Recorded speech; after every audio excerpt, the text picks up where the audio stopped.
So you're probably thinking that you already know the concept of options trading, and that is to make profit and grow our account size. Yeah, obviously. But before we get to that, it's critical that you have an understanding of the mechanics of options contracts and how to trade them.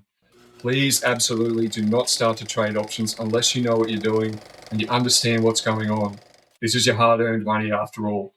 One important caveat to permanently embed in your mind on your trading journey is that while trading, it's extremely difficult to make money, but it's extremely easy to lose money. Before delving too deeply into the specifics of options trading, it's better if we step back and take a broader view first. Once you understand the concept, then it will hopefully make things easier for you later when we more closely dissect the mechanics of buying and selling contracts. Like any brand new concept, it will take a little while to wrap your head around it, depending on your learning speed, so feel free to just rewatch the video until you feel comfortable to advance. Although serving very different purposes, the concept of options trading is often compared to the concept of insurance. They share very similar traits, so in a lot of the videos in this course, I'll be using insurance analogies. This will be more familiar to you as you most likely already have a pretty rudimentary understanding of how insurance works. So don't be overwhelmed by this. Let's approach this slowly. I want to show you a very basic example of how an insurance policy works, followed by an example of how an option contract works, so you can see how similar the concepts are. First, let's take a look at the very basic idea of obtaining an insurance contract for your car. You decide you want to buy insurance for your car. You are uncertain of what could happen to your car in the future. You talk with the insurance company. You'd like to reserve the right to claim compensation for potential car damage during a specific time period. The insurance company will sell you insurance, but wants something in return. So there will be a transaction, and there will be a contract to make this transaction binding. You pay a small amount of money, but in return, if the car is damaged, then you can opt to receive a larger sum of money through a damage claim in order to fix the car. So the insurance company has received a little bit of money, but ultimately they hold the greater risk if damage to the car still exists by the end of the agreed time period. They are obligated to pay, most likely at a loss. This is a deal binded by an insurance contract.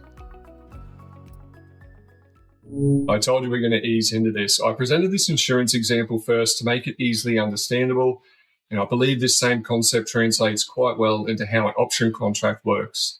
Let's take a look now. You have a speculation of where future price of a specific stock may end up. You decide you want to buy a promise of a future transaction of that stock if your speculation is true in the future. You enter your online brokerage. You would like to reserve the right of a transaction of that stock during a specific time period.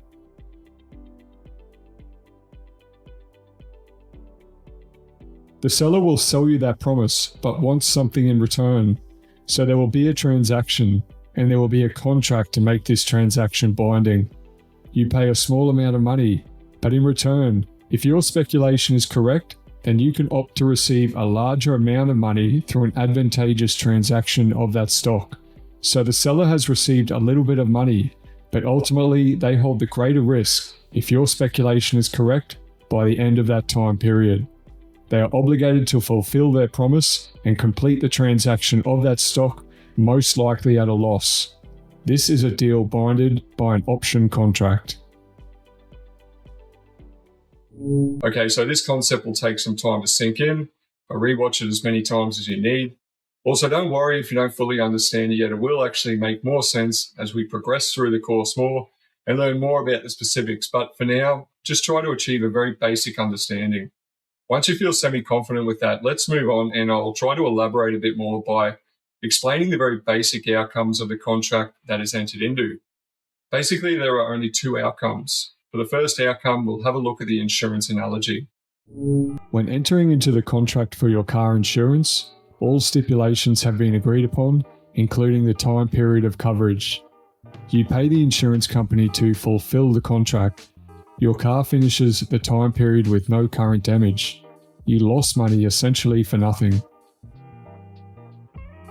The insurance company made money essentially for nothing. This situation benefits the insurance company more. Now, keep that fresh in your mind and let's take a look at the same concept and apply it to an option contract. When entering into the contract for your stock price speculation, all stipulations have been agreed upon, including the time period of your contract. You pay the seller to fulfill the contract. Your price movement speculation was incorrect at the end of the time period. You lost money essentially for nothing.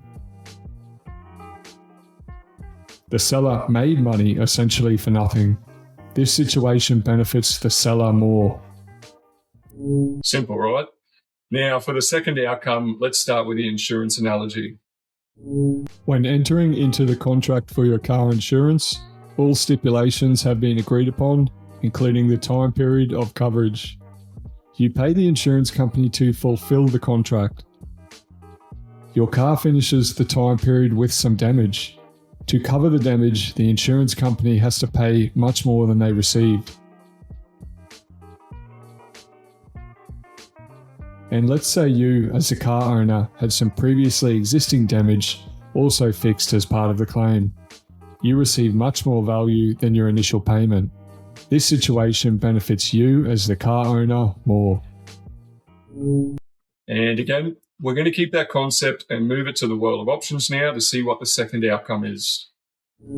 When entering into the contract for your stock price speculation, all stipulations have been agreed upon, including the time period of your contract. You pay the seller to fulfill the contract. Your price move speculation was correct at the end of the time period.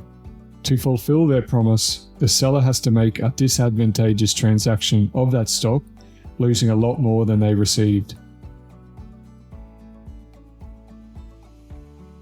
You, as the buyer, receive a lot more money than your initial payment.